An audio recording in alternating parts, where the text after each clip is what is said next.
नीति आयोग की governing council में मैं आप सभी का स्वागत करता हूं। देश की प्रगति का आधार है कि केंद्र और राज्य साथ मिलकर के कार्य करें और निश्चित दिशा में आगे बढ़े। कोऑपरेटिव फेडरलिज्म को और अधिक सार्थक बनाना और यही नहीं, हमें प्रयत्नपूर्वक कॉम्पिटिटिव कोऑपरेटिव फेडरलिज्म को न सिर्फ राज्यों के बीच डिस्ट्रिक्ट तक ले जाना है ताकि विकास की स्पर्धा निरंतर चलती रहे, विकास ये प्राइम एजेंडा बना रहे, देश को नई ऊंचाई पर ले जाने की स्पर्धा कैसे बढ़े, ये मंथन करने के लिए पहले भी कई बार हमने चर्चा की है। आज भी स्वाभाविक है कि इस समिट में उस पर बल दिया जाएगा। हमने कोरोना कालखंड में देखा है कि कैसे अब राज्य और केंद्र सरकार ने मिलकर काम किया, देश सफल हुआ और दुनिया में भी भारत की एक अच्छी छवि निर्माण हुई। साथियों, आज जब देश अपनी आजादी के 75 वर्ष पूरे करने जा रहा है, तब इस गवर्निंग काउंसिल की बैठक और महत्वपूर्ण हो गई है। मैं राज्यों से भी आग्रह करूंगा कि आजादी के 75 वर्ष के लिए अपने अपने राज्यों में समाज के सभी लोगों को जोड़ करके समितियों का निर्माण हो, जिलों में भी समितियों का निर्माण हो। अब से कुछ देर पहले इस बैठक के लिए बिंदुओं का एक सरसरा उल्लेख आपके सामने हुआ है। इन एजेंडा पॉइंट्स का चयन देश की सर्वोच्च प्राथमिकताओं को ध्यान में रखते हुए किया गया है। इन एजेंडा पॉइंट्स पर राज्यों से सुझाव लेने के लिए, राज्यों को तैयारी का पर्याप्त समय देने के लिए एक नया प्रयोग शुरू किया गया कि इस बार नीति आयोग के साथ राज्यों के सभी प्रमुख अधिकारियों के साथ एक अच्छा सा वर्कशॉप भी हुआ इसके पूर्व, और उस चर्चा में जो पॉइंट आए उनको भी इसमें जोड़ने के लिए हमने प्रयास किया है और इसके कारण काफी सुधार और एक प्रकार से राज्यों की अपेक्षाओं को ध्यान में रखते हुए एजेंडा बना है। इस प्रक्रिया से गुजरने की वजह से इस बार गवर्निंग काउंसिल के एजेंडा पॉइंट्स बहुत स्पेसिफिक है और हमारी चर्चा को और सारगर्भित बनाएंगे। साथियों, पिछले कुछ सालों में हमने देखा है कि हमारे देश के गरीबों को एम्पावर करने की दिशा में बैंक खाते खुलने से, टीकाकरण बढ़ने से, स्वास्थ्य सुविधा बढ़ने से, मुफ्त बिजली कनेक्शन मिलने से, मुफ्त गैस कनेक्शन, मुफ्त शौचालय निर्माण की योजनाओं, उनके जीवन में, खास करके गरीबों के जीवन में एक अभूतपूर्व बदलाव नजर आ रहा है। देश में अभी हर गरीब को पक्की छत देने का अभियान भी तेज गति से चल रहा है। कुछ राज्य बहुत अच्छा परफॉर्म कर रहे हैं, कुछ राज्यों को अपनी गति बढ़ाने की आवश्यकता भी है। 2014 के बाद से देखें तो गांवों और शहरों को मिलाकर 2 करोड़ 40 लाख से ज्यादा घरों का निर्माण पूरा किया गया है। आपको मालूम है, देश के 6 शहरों में आधुनिक टेक्नोलॉजी से घरें बनाकर एक अभियान चल रहा है। एक आध महीने के भीतर भीतर नई टेक्नोलॉजी से तेजी से अच्छी क्वालिटी के मजबूत मकान बनाने की दिशा में देश के 6 शहरों में नए मॉडल तैयार होंगे। वो भी इस काम के लिए हर राज्य को ये उपयोगी होने वाला है। उसी प्रकार से पानी की कमी और प्रदूषित पानी से होने वाली बीमारी लोगों के विकास में बाधा न बने, कुपोषण की समस्याओं को वो बढ़ाए नहीं, इस दिशा में भी मिशन मोड में काम हो रहा है। जब जल जीवन मिशन शुरू होने के बाद से पिछले 18 महीनों में ही 3.5 करोड़ से भी अधिक ग्रामीण घरों को पाइप वाटर सप्लाई से जोड़ा जा चुका है। गांवों में इंटरनेट कनेक्टिविटी के लिए भारत नेट स्कीम एक बड़े बदलाव का माध्यम बन रही है। ऐसी सारी योजनाओं में जब केंद्र और राज्य सरकारें मिलकर काम करेगी तो काम की गति भी बढ़ेगी और अंतिम व्यक्ति तक उसका लाभ पहुंचना भी सुनिश्चित हो जाएगा। साथियों, इस वर्ष के बजट पर जिस तरह का एक पॉजिटिव रिस्पांस आया है, चारों तरफ से एक नई आशा का वातावरण पैदा हुआ है, उसने जता दिया है कि मूड ऑफ द नेशन क्या है। देश मन बना चुका है, देश तेजी से आगे बढ़ना चाहता है, देश अब समय नहीं गंवाना चाहता है और कुल मिलाकर के देश के मन को बनाने में देश का युवा मन बहुत बड़ी भूमिका अदा कर रहा है और तभी ये बदलावों के प्रति एक नया आकर्षण पैदा हुआ है। हमें भी ये देख कैसे देश का प्राइवेट सेक्टर देश की इस विकास यात्रा में और ज्यादा उत्साह से आगे आ रहा है। सरकार के नाते हमें इस उत्साह का, प्राइवेट सेक्टर की ऊर्जा का सम्मान भी करना है और उसे आत्मनिर्भर भारत में उतना ही अवसर भी देना है।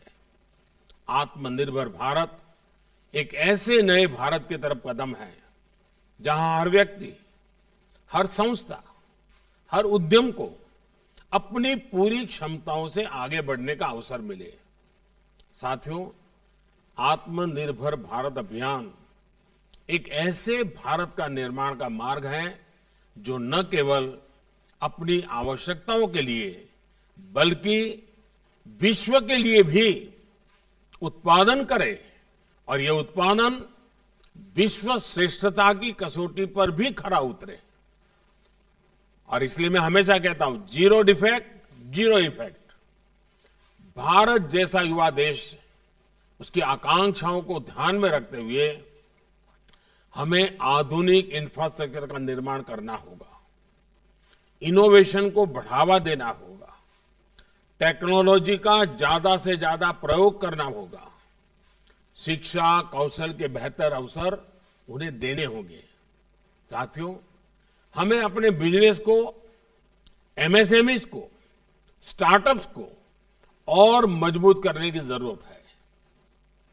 हमारे हर राज्य की अपनी एक खूबी है, हर राज्य के हर जिले के पास अपना हुनर है, अपनी खासियत है, कई प्रकार के पोटेंशियल्स हम बारीकी से देखें तो नजर आते हैं।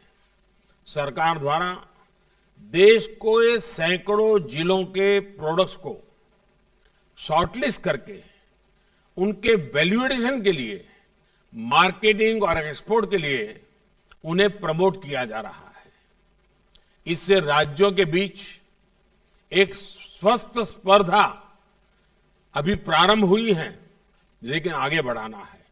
कौन राज्य सबसे ज्यादा एक्सपोर्ट करता है, अधिक से अधिक प्रकार की चीजें एक्सपोर्ट करता है, अधिकतम देशों में एक्सपोर्ट करता है, अधिक से अधिक मूल्य की चीजें एक्सपोर्ट करता है, और फिर जिलों में भी ये स्पर्धा कैसे बने और हम एक्सपोर्ट पर विशेष बल हर राज्य, हर जिला कैसे दें।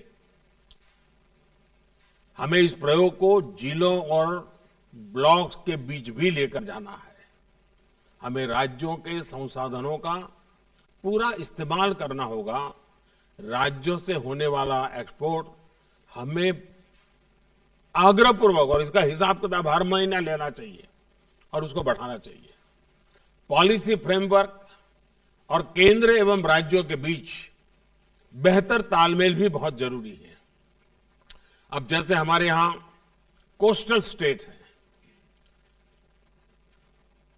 मत्स्य उद्योग को, ब्लू इकोनॉमी को और मछली को विदेशों में एक्सपोर्ट करने के लिए असीमित अवसर है। हमारे कोस्टल स्टेट उसके लिए क्यों न स्पेशल इनिशिएटिव ले। देखिए, इकोनॉमी को बहुत बड़ा बल मिल सकता है, हमारे फिशरमैन को बहुत बड़ा बल मिल सकता है। मैं चाहूंगा कि आप इस बात से परिचित हैं कि केंद्र सरकार ने विभिन्न सेक्टर्स के लिए एक पीएलआई स्कीम शुरू की है। ये देश में मैन्युफैक्चरिंग बढ़ाने का बेहतरीन अवसर है। राज्यों को भी इस स्कीम का पूरा लाभ लेते हुए अपने यहां ज्यादा से ज्यादा निवेश आकर्षित करना चाहिए। कॉरपोरेट टैक्स की दरें कम करने का लाभ भी राज्यों ने बढ़ चढ़ करके उठाना चाहिए। आपने ऐसी कंपनियों का संपर्क करना चाहिए कि दुनिया में इतना कम टैक्स रेट जब किया गया है तो उसका फायदा आपके राज्य को मिलना चाहिए। साथियों, इस बार के बजट में इंफ्रास्ट्रक्चर के लिए दिए गए फंड की भी काफी चर्चा हो रही है। इंफ्रास्ट्रक्चर पर होने वाला ये खर्च देश की अर्थव्यवस्था को कई स्तर पर आगे बढ़ाने का काम करेगा, रोजगार के भी बहुत अवसर पैदा करेगा। एक मल्टीपल इफेक्ट होती है इसकी। नेशनल इंफ्रास्ट्रक्चर पाइपलाइन में राज्यों का हिस्सा 40% से इसलिए 40% है और इसलिए जरूरी है कि राज्य और केंद्र मिलकर अपने बजट को सिंक्रोनाइज करे, प्लानिंग करे और प्राथमिकताओं को तय करे। अब भारत सरकार ने अपना बजट पहले की तुलना में 1 महीना प्रीपोन किया है। राज्यों के बजट और केंद्र के बजट में बीच में 3-4 सप्ताह मिल जाते हैं, तो केंद्र के बजट के लाइट में राज्यों का बजट बनता है, तो दोनों मिलकर के एक दिशा में आगे बढ़ते हैं। और मैं चाहूंगा कि इस दिशा में भी राज्यों के बजट चर्चा करते होंगे। जिन राज्यों का बजट अभी आने वाला है वो इस काम को और प्राथमिकता पर कर सकते हैं। केंद्रीय बजट के साथ ही राज्यों का बजट भी विकास को गति देने में, राज्यों को आत्मनिर्भर बनाने में उतना ही अहम है। साथियों, 15वें वित्त आयोग में लोकल बॉडीज के आर्थिक संसाधनों में बड़ा इजाफा होने जा रहा है। स्थानीय स्तर पर गवर्नेंस में सुधार लोगों का लिए क्वालिटी ऑफ लाइफ और उनके आत्मविश्वास का आधार बनती है। इन सुधारों से में टेक्नोलॉजी के साथ साथ जन भागीदारी भी बहुत आवश्यक है। मैं समझता हूं कि पंचायत राज व्यवस्था तथा नगर निकायों के निर्वाचित प्रतिनिधियों को इस कन्वर्जेंस तथा आउटकम्स के लिए जिम्मेदार बनाने का भी समय आ गया है। स्थानीय स्तर पर बदलाव के लिए जिले, राज्य और केंद्र एक साथ मिलकर काम करते हैं तो परिणाम कितने सकारात्मक आते हैं, इसके लिए आकांक्षी जिलों का उदाहरण हमारे सामने है। एस्पिरेशनल डिस्ट्रिक्ट का जो प्रयोग रहा है वो अच्छे परिणाम दे रहा है, लेकिन पिछले कुछ दिनों में कोरोना के कारण जो गति आनी चाहिए तो नहीं आई, लेकिन अब फिर से उस पर हम बल दे सकते हैं। साथियों, कृषि अपार क्षमताओं से भरी है, लेकिन फिर भी कुछ सच्चाइयां हमें स्वीकार करनी होगी। हम कृषि प्रधान देश कहे जाएं, उसके बावजूद भी आज करीब 65-70 हजार करोड़ रुपए का खाद्य तेल हम बाहर से लाते हैं। ये हम बंद कर सकते हैं। हमारे किसानों के खाते में पैसा जा सकता है। ये पैसों का हकदार हमारा किसान है, लेकिन इसके लिए हमारी योजनाएं उस प्रकार से हमें बनानी होगी। हमने पिछले दिनों दालों में प्रयोग किया, उसमें सफलता मिली। अब दाम बाहर से लाने में, दालों को बाहर से लाने में खर्चा हमारा काफी कम हुआ है। ऐसी कई चीजें, कई खाद्य चीजें बिना कारण हमारे टेबल पर आज आ जाती है। हमारे देश के किसानों को ऐसी चीजों को उत्पादन में कोई मुश्किल नहीं है, थोड़ा गाइड करने की जरूरत है। और इसलिए ऐसे कई कृषि उत्पाद हैं जो हमारे किसान न सिर्फ देश के लिए पैदा कर सकते हैं बल्कि दुनिया को भी सप्लाई कर सकते हैं। इसके लिए जरूरी है कि सभी राज्य अपनी एग्रो क्लाइमेटिक रीजनल प्लानिंग उसकी स्ट्रेटेजी बनाएं, उसके हिसाब से किसान को मदद करें। साथियों, बीते वर्षों में कृषि से लेकर पशुपालन और मत्स्य पालन तक एक होलिस्टिक अप्रोच अपनाई गई है। इसका परिणाम है कि कोरोना के दौर में भी देश में कृषि निर्यात में काफी बढ़ोतरी हुई है, लेकिन हमारा पोटेंशियल इससे अनेक गुना ज्यादा है। हमारे प्रोडक्ट्स का वेस्टेज कम से कम हो, इसके लिए स्टोरेज और प्रोसेसिंग पर भी ध्यान देने की जरूरत है और उसमें इन्वेस्टमेंट के लिए हमें जितने भी पोटेंशियल जहां भी है उसको जोड़ना पड़ेगा।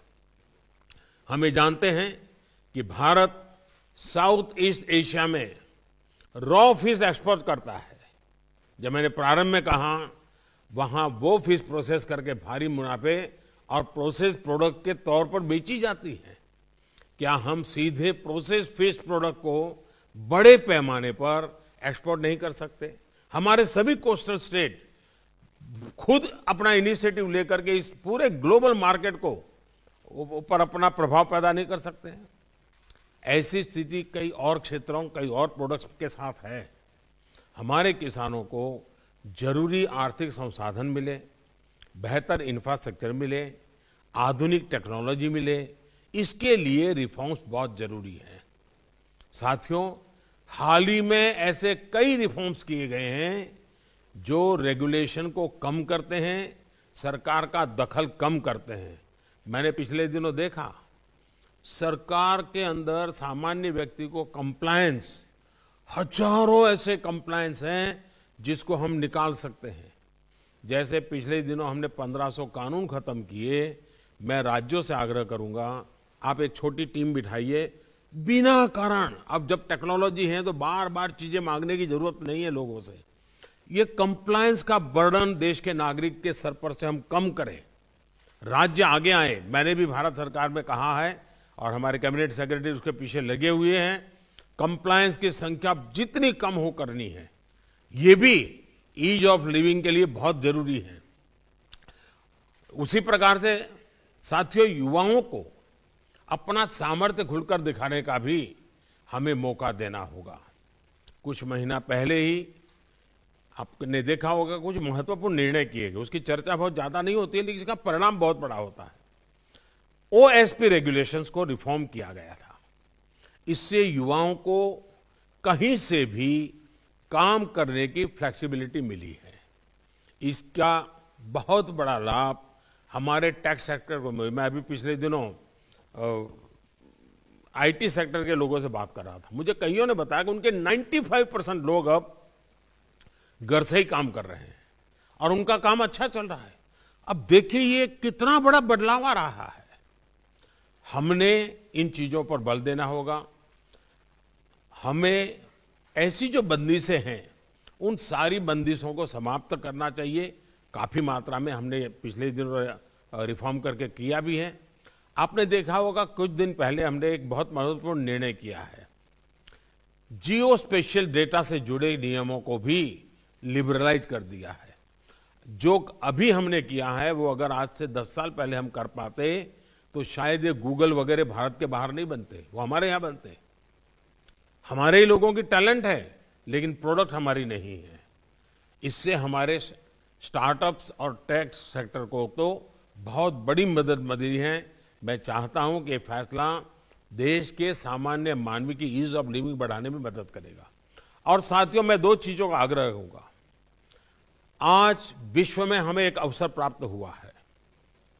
उस अवसर को जुटाने के लिए हमारी कोशिश रहनी चाहिए ईज ऑफ डूइंग बिजनेस, और भारत के नागरिकों के लिए हमारी कोशिश रहनी चाहिए ease of living.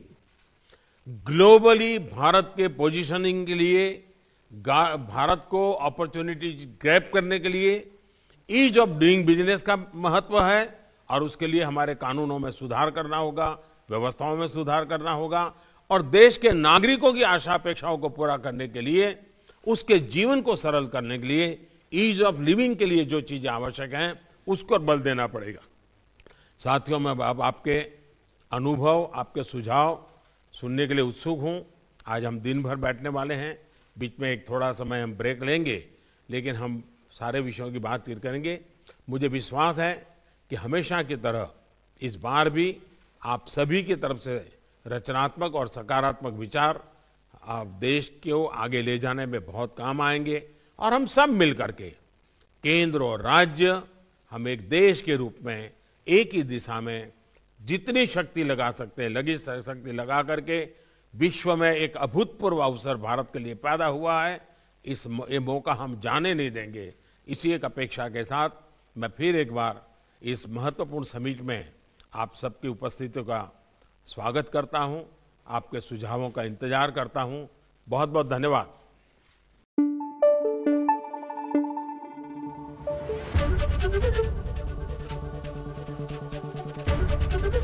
ABP news आपको रखे आगे।